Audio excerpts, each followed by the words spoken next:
Once I had my stroke and I started like literally, just going through the processes of overcoming that and, rebuilding myself, getting myself back together, being able to say, I can do this, I can live through this. I put myself right back into work. I jumped back in. I didn't deal with nothing. I didn't process anything.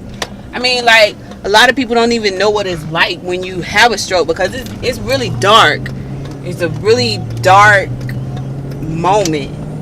I contemplated suicide so many times while dealing with my stroke, because I didn't feel like I was going to be able to walk, and I didn't feel like I was going to be able to talk and do all the things that normal people do. It was, when I say crazy, it was like one of those crazy moments where you looking at life and you saying, hey, I was on top, I was here, I was able to do this, that, and the other, but then all of a sudden your life just turned upside down in a matter of seconds. And them seconds become like almost lifetime seconds. It's like you counting each day, like, what day am I gonna die? But the one thing about everything, all of this that I learned was I knew something was wrong and I just didn't go get it checked. Please make sure, know your signs. Like your signs for a stroke. Just go look it up. If you don't know, go look up anything about strokes. It'll help you. Know your fast signs. But after all of that, like, I went through a small mini depression. After I overcame all of that, I realized that something was still wrong. And last October 2016, I couldn't stop crying. I just could not stop crying. Me personally, I would take that thing to heart. It would become a grudge. It would grow. It would fester. I would be ready to fight. Anything. Like, you couldn't say something to me and think that, hey, she gonna be all right in a few minutes. No, it would be months. I didn't want to talk to you. I would block you. I would do all of this. So I went to my doctor one day and I was just like, I can't stop crying. I can't stop crying. I can't get over these angry feelings that, I want to fight people. Like, people stand too close to me. And she said, okay. She said, well, I'm going to send you to a psychologist. African American psychologist. Oh, you think I'm crazy? Yep. That's the first thing you think. Like, African American, female, she crazy.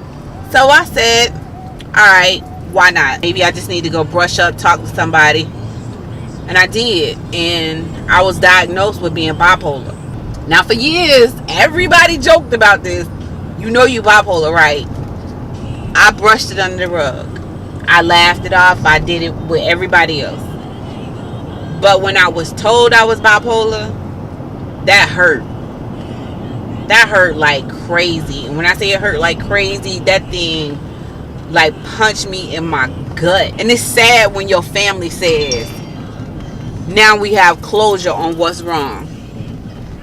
That's the sad part. Because for 40 some odd years, my family just thought she just break off, she fly off the handle, she do all this other stuff, she go over the top, she hold these grudges, no, it was an explanation for it. Because ever since I was like 8 years old, I had been on medicines for migraines. And those pills for migraines, inside my charts, state that I was manic depressive.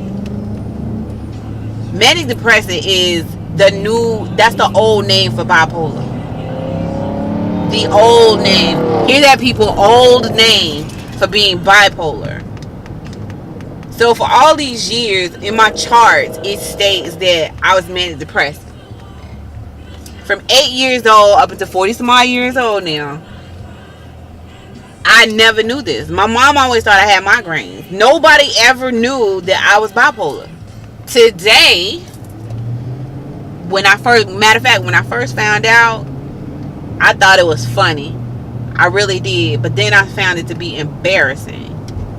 And then I had friends, like 1 or 2 friends that I just shared this with. I was like, let me talk to them. One of my friends said, you know, I know. I knew.